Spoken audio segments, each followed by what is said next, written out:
원래는 교회력으로 보면 지난주부터 이제 우리가 잘 아는 대강절, 예수님을 기다리는 시간들입니다. 그래서 지난주부터 해서 성탄절 앞에까지 4주 동안을 어떻게 이야기하냐면, 첫 번째로 첫째 주에는 소망, 그리고 오늘 제가 평화라고 했죠. 평화. 그리고 셋째 주, 다음 주는 기쁨, 그 다음 주에는 사랑이에요. 그리고 예수님이 탄생하신 주간에는 그리스도 합니다. 그래서 지금 우리는 없지만 루터교 같은, 그리고 카톨릭 같은 곳에서는 무엇을 하냐면 한 주가 지날 때마다 촛불을 켜요. 색깔별로 촛불을 켜면서 대강절을 준비하기도 합니다. 그러나 우리는 그렇게까지는 하지 않고 있지만, 이 대강절을 통해서 무엇을 하냐면 예수님의 탄생을 기다리고 기대하고, 또 그 탄생을 통해서 우리가 진정한 하나님의 놀라운 은혜, 그 은혜가 무엇이죠? 구원을 얻는 역사가 이루어졌기 때문에 우리가 성탄절을 기념을 합니다. 우리나라에서 제일 좋아하는 말이 무엇인지 아시나요? 복이라는 말을 많이 좋아해요. 지금은 그래도 많이 없어졌는데, 저 어릴 때만 해도 수저에도 숟가락하고 젓가락에 복이라는 글자 써 있기도 했고, 문 앞에도 대문에도 붙여놓기도 했고, 또 어떤 사람들은 아파트 같은 데나 빌라에 살 때는 현관 안쪽에다가도 이제 복이라는 단어를 붙여놓기도 했습니다. 우리에게는 복이라는 단어를 너무나 좋아하지만, 이 이스라엘 민족들은 무엇을 좋아하냐면 샬롬을 좋아합니다. 샬롬. 샬롬이 우리에게는 복처럼 그들에게는 샬롬이 무슨 뜻인지 아시죠? 평화, 평안, 평강, 이러한 의미를 가지고 있습니다. 근데 이 평화를 말할 때에는 두 가지가 있어요. 우리가 잘 아는 팍스라는 평화가 있고, 또 다른 하나는 에이레네라는 단어의 평화가 있습니다. 팍스는 로마 당시에 생겨난 평화예요. 그때 추구하고 이야기하는. 그래서 무엇이냐면 평화를 이야기할 때에 힘이 있어야 평화를 지킨다, 경제력이 있어야 평화를 지킨다, 정치력이 있어야 평화를 지킨다라는 그 지향적인 것. 그러니까 우리나라가 평화롭기를 원한다라고 대통령이나 정치인들이 이야기할 때에는 그냥 평안하고 조용한 것들이 아니라 힘이 있고 또 물질적으로 풍성하고 강할 때, 그러한 것을 추구하면서 이야기를 합니다.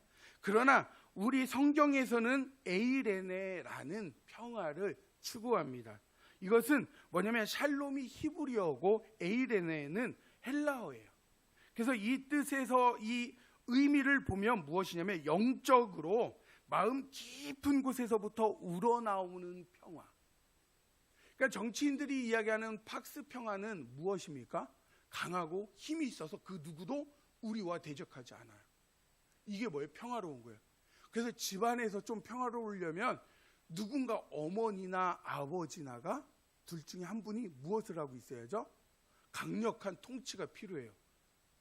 오늘 제가 주일학교 설교를 했지만 강력한 통치가 없으면 어떻게 하면 애들이 이 말하고 자꾸 저 말하다가 끌려가서 설교가 좀 길어졌어요. 내용도 조금 어려웠는데 길어졌습니다.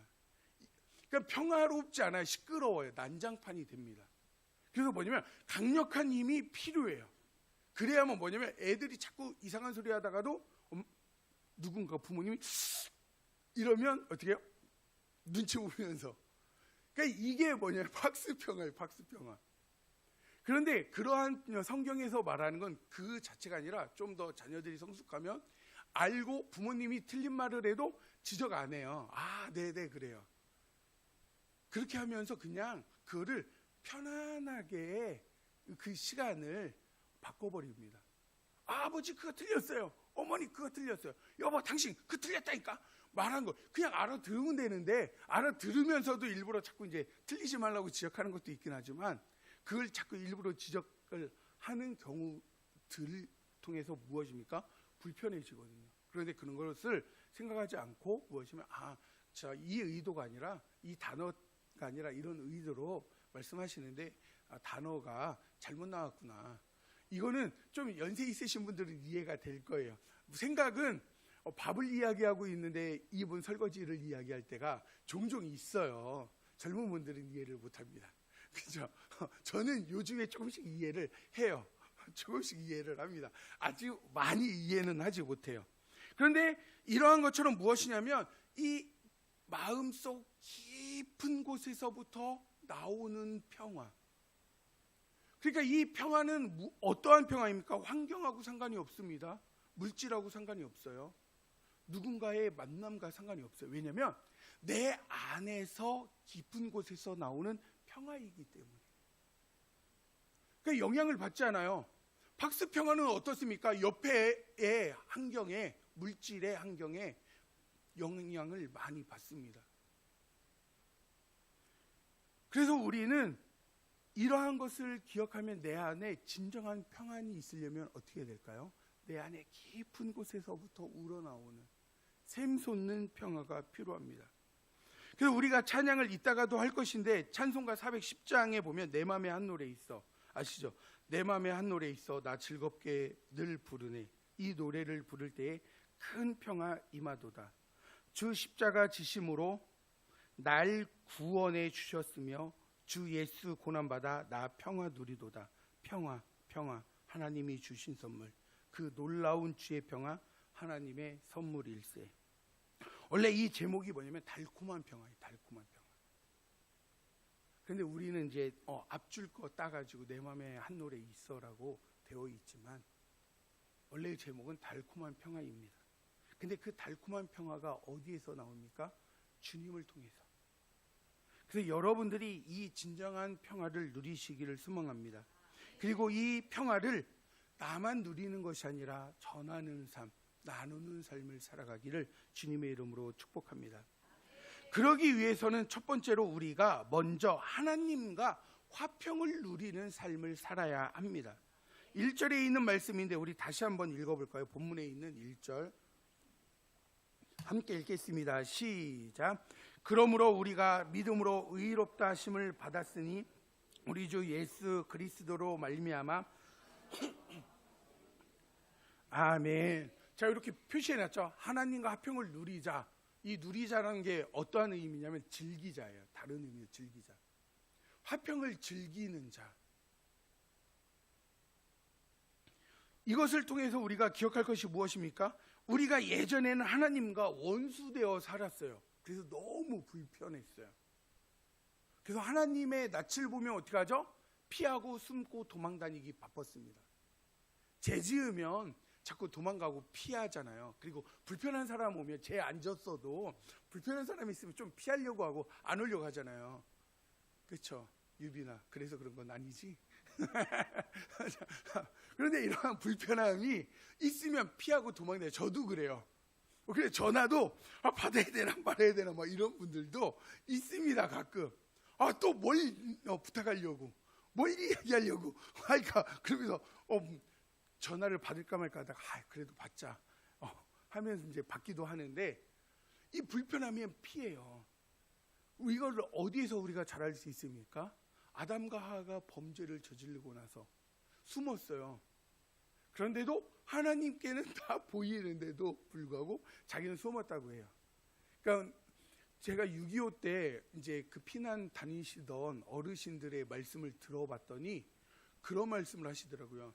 이게 폭격기가 와서 폭격을 하면 이게 논이나 밭하고 길 그쪽으로 가는데 숨을 데가 없잖아요. 막 떨어지고 있는데 그러니까 다 뭐냐면 고개만 땅으로 쳐박고 궁둥이는 들고 있대요. 다. 그러면서 막 우스갯소리로 이야기하는데 참 처참한 상황이긴 한데 피할 곳이 없으니까 고개만 이렇게 숙여서 차라리 그 처참한 걸 보지 않으려고 하는 마음이기는 할 겁니다. 그런데 그것처럼 피해요. 그런다고 해서 안 보이나요? 다 보여요. 그런데 우리는 어떻게 하고 있습니까? 아담과 같이 피하고 도망다니고 불편해요. 왜냐하면 죄가 생겨났으니까. 하나님의 말씀대로 살지 않은 불편함이 있으니까.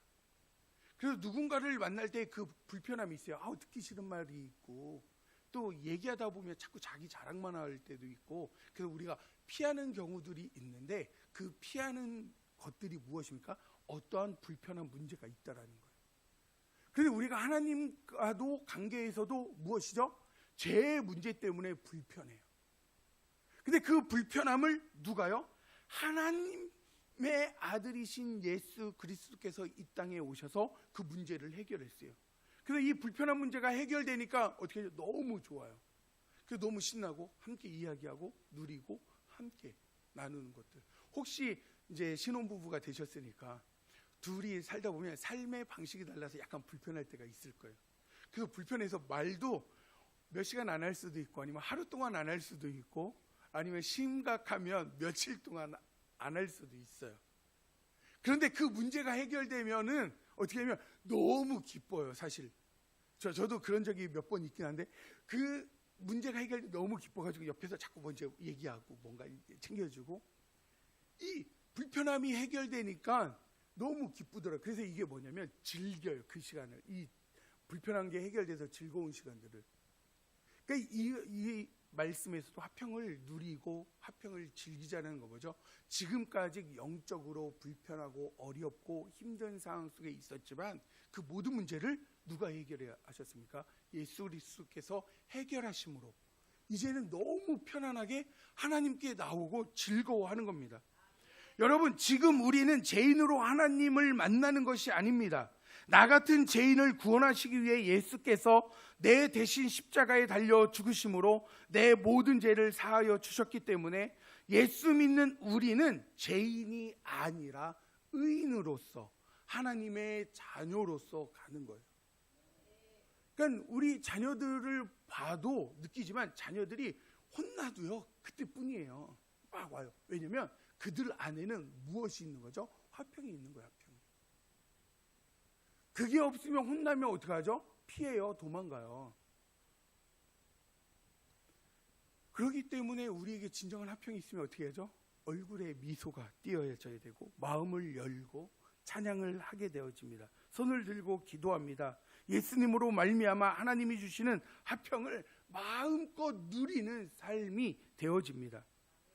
지금까지 상황은 전혀 불편하게 생각하지 않고 이제는 편안함으로 어떻게 됩니까? 모든 것을 합력하여 선을 이루는 삶으로 추구하며 나아가야 합니다. 그러므로 우리가 세상이 줄 수 없는 참된 평안함을 누리며 환경이나 건강이나 물질이나 이러한 것과 전혀 상관없이 진정한 기쁨을 누릴 수 있습니다. 지금까지 상황을 전혀 불편하게 생각하지 않는 우리 성도 여러분들이 되었으면 좋겠습니다. 그래서 우리가 비록 병들었다 해도 지금은 그것은 저주가 아닙니다. 우리는 병들었으면 저주라고 생각해요. 아, 이거는 저주야. 이제 가끔은 이게 악한 영이 병들게 하는 일들도 있지만 우리가 그렇게 바라보면 어떻게 해요? 악한 영에게만 집중해요. 그런데 이것을 통해 하나님의 뜻이 있을 거야 말씀을 붙잡고 바라보면 누구를 바라보죠? 하나님을 바라봐요. 시선이 달라집니다. 그래서 우리에게 더 큰 믿음을 주시려고, 신령한 은혜를 주시려고 우리에게 육체적으로 연약하게 만드시기도 하고 물질적으로 적게 만드시기도 하고 어떤 때에는 사람의 관계에 어려움도 주시기도 합니다. 그러나 그런 것을 통해서 우리가 기억할 것은 무엇이냐면 우리가 믿는 하나님이 어떠한 분이신지를 기억해야 됩니다. 하나님은 당신의 자녀에게 가장 좋은 길로 인도해 주시는 분이십니다. 그 자녀에게 가장 좋은 것을 베풀어 주시는 분이십니다. 우리의 온갖 구하는 것보다 생각하는 것에 더욱 넘치도록 능히 역사하시는 그런 아버지가 하나님이십니다. 그러므로 우리가 사람으로 불가능하다 할지라도 하나님의 길은 우리의 길과 다르며 우리의 생각과 다르다라는 것을 인정하면 지금의 어려움이나 또 불편함 속에서 하나님의 은혜를 찾아낼 수 있습니다. 지금 이 시간에도 마찬가지예요. 우리 안에 주 안에서 화평을 누리는가를 생각해야 돼요. 그 주 안에 화평을 누리지 못하면 어떻게 할까요? 조그만 것에도 근심 걱정을 하게 되어집니다. 하나님께 맡기고 의지하는 생활을 할 때에 진정한 화평을 누릴 수 있습니다. 진정한 하나님의 권능을 누릴 수 있습니다. 삶의 능력이 생기고 무엇을 하든지 의욕이 있고 생산 능력이 발생합니다. 하나님과 바른 관계를 유지하기 위해서 이제 나는 하나님과 더불어 화평을 누려야 합니다. 하나님은 과거의 하나님이시지만 현재 하나님이시며 미래의 하나님도 되십니다. 그래서 우리가 찬양했던 것처럼 어제나 오늘이나 영원토록 동일하신 분. 이제 후로는 하나님과 화평을 누림으로 주 안에서 참된 행복을 누리시는 우리 성도님들이 되시기를 주님의 이름으로 축복합니다. 두 번째는 하나님의 영광을 바라고 즐거워해야 한다라고 말씀합니다. 우리 2절에 있는 말씀을 한번 같이 읽어볼까요? 2절 본문에 있는 말씀 함께 읽겠습니다. 시작. 또한 그로 말미암아 하나님의 영광을 바라고 즐거워하느니라. 아멘. 여기에 이제 써 있죠. 그 은혜에 들어감. 그 은혜에 들어감. 이게 뭐냐면 그 은혜 안에 들어가 머물고 있다. 그리고 다른 의미로는 그 은혜 안에 거주하고 있다. 그러니까 무엇입니까? 또한 그로 말미암아, 그가 누구예요? 예수 그리스도로 말미암아 우리가 믿음으로 서 있는 이 은혜에 들어가서, 그러니까 하나님의 구원 안에 들어가 있고 거주하고 있다라는 거예요. 그리고 하나님의 영광을 바라고 즐거워하느니, 즐거워한다라는 게 뭐냐면 기뻐 날뛴다, 당당하게 살다, 기뻐하다, 이러한 의미예요. 근데 원어에서 보면 기뻐 날뛴대요. 얼마나 기쁘면, 여러분들 혹시 월드컵 옛날 기억나나요? 그때에 가장 기억에 남았던 거는 누구냐면 설기현. 16강전에서 이탈리아하고 하는데 설기현이 체력이 좋아요. 그 하프라인 전부터 공을 몰고 막 옵니다. 그런데 꼭 끝에 가서 마무리를 못해요. 그게 한두 번이 아니었어요. 한두 번이. 와, 저 그때 신학생이었는데 신대원을 다니고 있었거든요. 그런데도 설기현 욕을 진짜 많이 했어요. 이 멍멍이 자식아 막 이러면서, 강아지야 막 그러면서. 그런데 설기현이요, 그 골을요 어떻게 했냐면 흘러나온 거 주워 먹었잖아요. 주워 먹어서 동점을 만들어가지고 연장전으로 가서 이겼는데, 동점 만들 때 온 동네가 와 하는 소리가 나요. 그 골 하나에 기뻐 날뛰어가지고 온 동네가, 온 나라가 들썩이었습니다. 이게 뭐예요? 기뻐 날뛴다는 거예요. 여러분들, 하나님의 영광을 바라고 우리가 하나님의 그 은혜에 들어감이 우리에게 기뻐 날뛰는 기쁨이 넘쳐나는 건데, 우리는 그 은혜에 들어가기 위해 교회 올 때 기뻐 날뛰시는 분 계신가요? 저조차도 못했어요. 여러분들을 정죄하려는 게 아닙니다. 우리가 주님 앞에 올 때에 그 기쁨이 있어야 되는데, 그 기쁨이 아니라 무엇으로 오냐면 죄인으로 와요. 죄인으로. 자꾸 주님을 피하면서 살살 살아와서 주님 만나지 않고 가려고 여기에서 용쓰고 애쓰고 주님 안 만나고 그냥 얼른 도망가는 모습이 우리 안에 있지는 않습니까? 즐거워한다는 게 무엇이라고요? 기뻐 날뛴다. 그리고 당당하게 살아가는 거예요. 피하고 숨고 이게 아니라 뭐예요? 당당하게 주님을 만나고 주님과 함께 교제를 하는 것입니다. 그래서 이 본문에 있는 2절의 말씀을 풀면 이렇게 이야기하는 거예요. 그리스도의 은혜 안에 들어온 지금 장차 완성될 하나님의 영광을 바라보며 소망 중에 즐거워하고 소망 중에 날뛰며 그것을 자랑거리로 삼는 것. 우리가 하나님 안에서, 그리스도 안에서 살아가면서 하나님의 영광을 바라보며, 근데 그 영광이 무엇입니까? 우리의 영광이에요. 하나님의 영광이 우리의 영광이에요. 그렇지 않나요? 여러분들 어렸을 때 부모님이 맛있는 거 많이 사다 주면 어떻게 해요? 우리 엄마야, 우리 아빠가 우리 거야, 그러잖아요. 월드컵 좀 전에 얘기했지만 그 월드컵 그거 그렇게 난리 법석을 떤다고 우리한테 뭔가 있나요? 떨어지는 거 아무것도 없어요. 그 월드컵 주역들만 돈 많이 벌고 지금도 그거 팔아서 잘 이런 생활에 보탬이 되는 경제활동을 하고 계세요. 우리는 아무것도 없어요. 그런데 그것이 우리에게 영광이 될 때는 언제입니까? 다른 나라 사람들을 만났을 때, 일본 사람들을 만났을 때 너네 4강 들어가 본 적이 있어? 없잖아요. 우리 들어갔다고.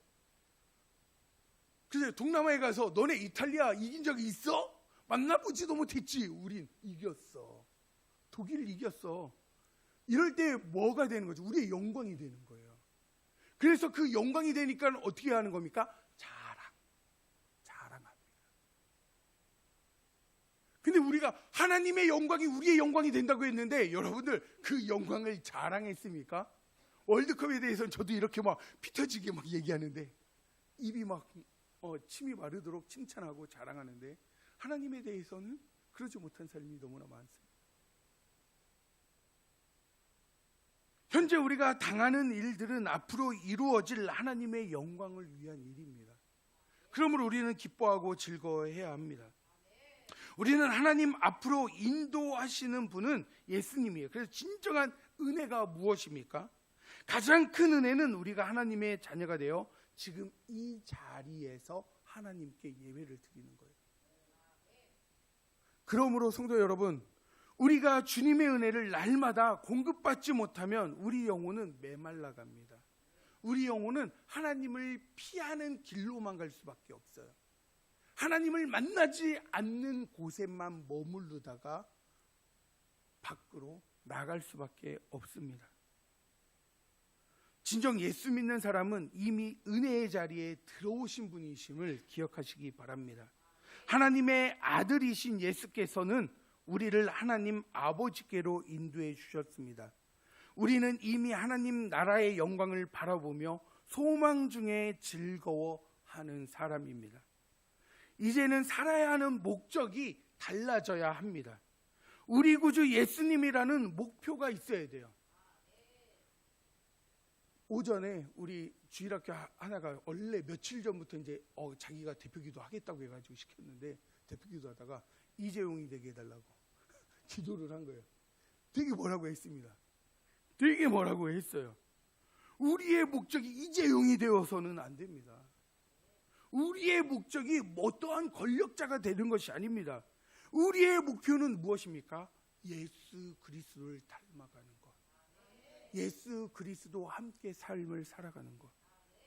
하나님의 영광을 바라고 진정 즐거워하는 사람이라면 인생의 성공적인 목표가 달라야 합니다. 이 짧은 인생을 살면서 우리 성도 여러분들은 무엇을 바라고 또 무엇을 기대하고 있습니까? 하나님께 영광을 돌리는 삶이 우리 삶의 최우선순위가 된다면 다른 것은 결코 문제가 되지 않습니다. 그것이 우리의 즐거움이요 기쁨이요 보람이 되기 때문입니다. 하나님의 영광은 곧 하나님 자녀들의 영광이요 그분의 영광에 참여하는 영광이 됩니다. 왜 2002년 월드컵을 지금 2002년 전 후에 태어나신 분들은 보지도 못했는데 왜 그 이야기를 할까요? 그 영광에 우리는 어떻게 해요? 그 시대를 살았기 때문에. 그래서 그것을 이야기할 수 있는 거예요. 근데 우리가 하나님을 믿는데 하나님을 예배하는 자라고 하는데 하나님의 자녀라고 이야기하는데 그 영광에 참여한 적이 없어요. 그 영광을 누려본 적이 없습니다. 그 영광을 경험한 적이 없어요. 그러면 어떻게 하죠? 2002년 월드컵은 말할 수 없어요. 하나님의 영광을 말할 수 없습니다. 여러분들 그렇기 때문에 예배를 통하여서 무엇이 있어야 됩니까? 하나님의 영광에 머무는 하나님의 영광에 참여하는 삶을 살아야 합니다. 세 번째로는 환난은 마침내 소망을 이루게 한다라는 것입니다.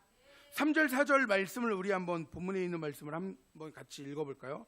함께 읽겠습니다. 시작. 다만 이뿐 아니라 우리가 환난 중에도 즐거워하나니 이는 환난은 인내를 연다는 소망을 이루는 줄 알미로다. 아멘. 3절에 먼저 보시면 환난이 무엇일까요? 포도즙 틀에 포도즙을 짜내듯이, 그러니까 앞잡기를 꽉 눌러서 포도즙을 짜는 것처럼 어려운 거예요. 그 압박, 어려움. 뭐라고 있습니까? 피와 땀과 눈물과 고통을 짜내는 것. 그래서 너무 고통스러운 거예요. 진짜 내 온몸에 피가 마름같이 힘든 시절을 보내신 분들이 있잖아요. 빚 때문에, 사업 때문에, 사람 때문에, 아니면 어떠한 학업 때문에. 그 너무 고통스러워요. 피가 마르고 온몸이 식은땀으로 젖고, 또 그것을 생각할 때마다 눈물밖에 날 수 없어요. 이걸 어떻게 헤쳐나가지? 이 일을 어떻게 이겨나가지? 이 일을 어떻게 벗어나지? 그래서 그 하루하루를 살아가는 것조차도 고통스러운 시간들이 있었을 거예요. 이게 뭐라고요? 환난. 어쩌면 이 상황 속에서 말하지 않았지만 그것을 느끼시고 경험하고 계시는 분들도 있을지 몰라요. 그러나 중요한 것은 환난을 통해서 여러분들이 무엇을 경험합니까? 인내. 참을 수밖에 없죠. 견딜 수밖에 없죠. 그러니까 무엇이 생기는 거예요? 인내가. 그래서 남자들이 여자분들이 제일 싫어하는 이야기하죠. 군대 이야기. 근데 군대를 통해서 무엇을 경험했냐면 인내를 경험했거든요. 나보다도 싸움 못하는 애가 엄청 나를 때리고 괴롭힐 때마다 한 방만 때리면 끝날 것 같은데 때릴 수 없는 그 고통. 그리고 나보다도 더 모르는 자가 아는 척하면서, 아니 나도 다 알고 있는데 자꾸 쓸데없이 그것을 설명하는 그 고참을 보면서 좀 조용히 하라고 뭐라고 하고 싶은데도 말할 수 없고 네 죄송합니다 뭐 이러면서 들어야 되는 그 고통. 그래서 뭐냐면 인내를 경험했거든요. 그래서 그걸 자꾸 이야기하는 거예요. 내가 그걸 통해서 직장생활도 견뎠고 가정생활도 견뎠고 지금의 어려운 환경도 견디고 있다, 이렇게 말씀하실 수도 있어요. 그래서 뭐냐면 그 환난을 통해서 여러분들을 더 힘있고 건강하게 세워갑니다. 그래서 인내라는 뜻이 무엇이냐면 4절로 넘겨주시면 환난의 압력에 최후까지 참고 견디는 것을 뜻합니다. 그러니까 환난의 압력, 그러니까 얼마나 그 압력이에요. 그것을 어떻게 해요? 중간에 나는 못해 먹어 그리고 도망간 것이 아니라 끝까지 참고 견딘 것. 그때 인내라는 말이 들어가는 거예요. 나 조금 참았다고 해서 그게 인내가 아니에요. 뭐라고요? 끝까지 참는 것. 그리고 그 인내를 통해서 끝까지 참음으로 무엇이 생깁니까? 연단이 생겨요. 혹독한 시련을 통과한 후에 얻는 자격이 뭐냐면 연단. 금을 연단해서 자격을 얻을 때 어떻게 하죠? 돌과 불순물들이 많이 들어있지만 연단의 과정을 통해서 99점 몇 프로의 순금으로 바뀌는 것. 이것이 뭐예요? 자격을 얻는 거예요. 이거는 진짜 비싼 순금이야. 요즘에 너무 비싸니까 얘기가 돼요. 진짜 비싼 순금이야. 근데 그게 없으면 어떻게 되죠? 돈의 값어치를 별로 하지 못해요. 그래서 연단이 무엇이면 자격을 얻는 거예요. 그래서 환난을 인내함으로, 인내를 통해서 자격을 얻어요. 여기에서는 풍파를 겪는 가정에서 실패하지 않는 인격으로 변화되는 것을 성경은 이야기합니다. 그러니까 어려운 환경이 있어도 어떻게 한다고요? 내가 여기 진짜 막 때려 칠 거야 막 하고 잘못된 것을 하는 게 아니라 그 모든 것을 참는 무엇이 인격으로 변화되는 거예요. 조금만 옛날에는 조금만 나에게 불합리한 일이 있으면 화를 막 내고 욕을 막 하고 내 그만둘 거야 그리고 회사 그만두고 하던 일 때려치고 그런 적 되게 많잖아요. 그리고 막 같이 놀다가도 기분 나쁘면 그래 니네들끼리 놀아 그리고 그냥 집으로 가버리고, 이러한 것들이 있었다라면 이제는 그런 것이 없다라는 거예요. 인격이 변해서 그런 것들도 참아내고 이해하고 받아주는 귀한 삶의 태도를 갖는다라는 것입니다. 환난이란 육체적인 고통일 수 있으며 물질적인 어려움일 수도 있습니다. 또한 사회의 냉대와 같은 정신적인 고통으로 경험할 수도 있어요. 그러나 그 환난을 통해서 하나님은 우리를 세워갑니다.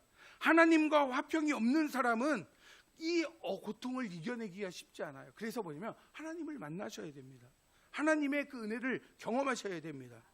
하나님이 함께 하시면 세상이 줄 수 없는 평안함을 누려요. 세상에서의 평안함은 무엇입니까?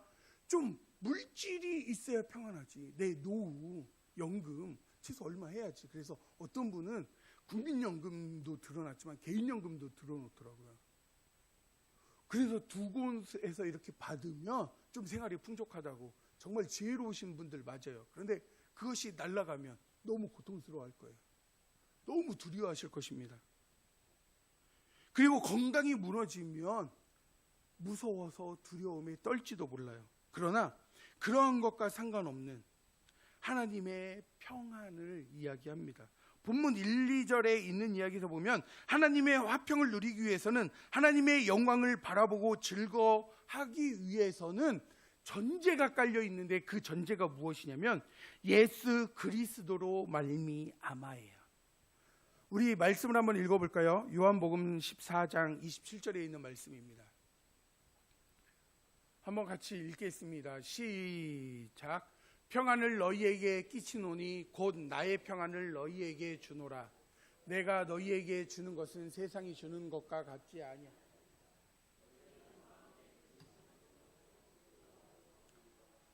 아멘. 예수님께서 평안을 주시는데 그 평안이 무엇입니까? 세상이 줄 수 없는. 그러니까 환경으로 우리의 평안을 흔들 수 없대요. 권력으로 우리의 평안을 무너뜨릴 수 없대요. 물질로 우리 평안을 없앨 수 없대요. 그것이 무엇입니까? 예수 그리스도가 주시는 평안. 내 안에 영적인 깊은 곳에서부터 우러나오는 평안. 저는 여기에 연세 있으신 분들을 존경합니다. 왜냐하면 아무것도 없는 시대에 살아가시면서도 예수님을 믿음으로 무엇을 누렸어요? 이 평안을 누리셨어요. 그래서 이 평안을 통해서 소망을 바라보고 소망 안에 거하는 삶을 통해서 하나님이 주시는 소망의 축복을 누리는 세대가 우리 위에 있는 어르신들이었어요. 그런데 지금 우리는 어떻습니까? 세상에서 직업이 끊기거나 물질이 사라지거나 건강이 무너져 버리면 신앙이고 뭐가 없어요. 이게 왜 그럴까요? 하나님의 진정한 평안을 누리지 못하고 경험하지 못했기 때문에 그렇습니다. 여러분들, 주님이 주시는 평안엔 특징이 있습니다. 주님의 평안은 주변 환경과 무관합니다. 세상의 평화라는 것은 모두가 다 환경의 변화에 따라 깨져버립니다. 그러나 주님의 평안은 그렇지 않습니다. 때와 장소에 무관합니다. 우리가 가장 평안하다고 생각하는 때가 언제일까요? 먹을 것이 많을 때입니까? 거할 집이 있을 때입니까? 건강할 때입니까? 직장이 든든해야 합니까? 사회가 안정되어야 합니까? 천재지변이 없어야 합니까? 아닙니다. 주님이 나와 함께 하시면 그때 가장 편안합니다. 그것을 무엇으로 할 수 있습니까? 선교, 순교자들, 그들을 통해서 예수님의 제자들이 죽음의 문턱에서도 두려워하지 않고, 스데반 집사가 돌에 맞아 죽으면서도 저주하지 않고 그들을 불쌍히 여기며 그들을 위해 기도할 수 있었던 것은 무엇입니까? 주님이 주신 평안함이 있기 때문에. 평안함이 없으면 절대 그럴 수 없어요. 저도 평안함이 없으면요, 여러분들을 저주할지도 몰라요. 평안함이 없으면요, 진상 중에 그런 진상, 못 만날 진상을 제가 보여줄 수도 있어요. 제 어릴 때 별명이 망치였습니다. 망치. 다 두드려 패고. 누가 저 건드리면요, 끝까지 쫓아갔어요, 형들. 그래서 4시간을 쫓아간 적도 있어요, 미친놈처럼. 초등학교 때부터. 똥꼬집이. 하나님의 평안이 임하면서 고집을 최대한 내려놓고 몸부림을 치고 있어요. 아직도 고집을 못 버린 것이 너무나 많은데 그래도 버리려고 노력을 합니다. 근데 그렇게 할 수 있는 이유는 무엇입니까? 내 안에 하나님의 평안함을 경험할 때. 이제 결론적으로 말씀드리겠습니다. 본문에 있는 5절 6절 말씀을 우리 같이 한번 읽어볼까요? 함께 5절 6절 말씀을 읽겠습니다. 시작. 소망이 우리를 부끄럽게 하지 아니함은 우리에게 주신 성령으로 말미암아 하나님의 사랑이 우리 마음에 부은 바 됨이. 5절만 보시면 5절을 보면 우리를 부끄럽게 하지 않게, 이게 뭐예요? 실망시키지 않게. 소망이 무엇입니까? 하나님의 자녀가 되고 천국에 들어가고 하나님이 나와 함께 하시고 하나님께서 언제나 우리를 붙잡아 주신다는 이 소망, 이게 뭐예요? 이 소망을 하나님께서 확실하게 이루시겠다는 거예요. 실망시키지 않겠다라는 거예요. 자, 그리고 이제 6절을 읽겠습니다. 6절 읽겠습니다. 시작. 우리가 아직 연약할 때에 기약대로 그리스도께서 경건하지 않은 자를 위하여 죽으셨도다. 우리가 아직 연약할 때에, 아직 죄인 되었을 때에 죄로 인하여 영적으로 피폐한 상태에 있었습니다. 그래서 뭐냐면 하나님을 찾으려고도 하지 않고 하나님께 반역하고 하나님의 말씀을 끝까지 거역하는 상황에 있음에도 불구하고 5절에 무엇입니까? 소망이 우리를 부끄럽지 않게 하시기 위해서 하나님께서 그런 상태에 있는 우리에게 먼저 무엇을 주신 거예요? 우리를 부르시고 자녀 삼아 주시고 축복해 주셨어요. 그러니까 얼마나 큰 은혜가 이곳에 있습니까? 이제후로는 예수님의 소망이 우리를 전혀 부끄럽지 않게 할 줄 믿습니다. 우리가 진정 바라고 소망하였기에 하나님께서는 그 소망이 결코 헛되지 않도록 성령 충만한 가운데 하나님의 사랑을 우리 모두에게 물붓듯이 부어주실 줄로 믿습니다. 왜냐하면 우리가 아직 연약할 때에 우리를 위해 당신의 독생자 예수 그리스도를 십자가에 죽기까지 저와 여러분을 사랑하신 나의 주, 나의 하나님, 나의 아버지시기 때문에 그렇습니다. 그렇기 때문에 우리 성도님들 성탄절을 통해서 진정한 평화를 누리시며 그 평화를 전하는 믿음의 자녀가 되시기를 주님의 이름으로 축복합니다. 우리 다 같이 일어나셔서 함께 찬양을 드리고 기도하도록 하겠습니다. 이제는 우리 주 예수 그리스도의 은혜와 하나님의 깊으신 사랑과 성령님의 내주하심과 교통하심이 세상이 알 수 없는 참된 평안을 누리며 살기를 소망하는 모든 성도님들과 가정과 직장과 사업장 위에 존귀한 청년들과 자녀들 위에 교회를 위해 헌신하는 모든 손길을 위해 이제로부터 영원토록 항상 함께 있을지어다. 아멘.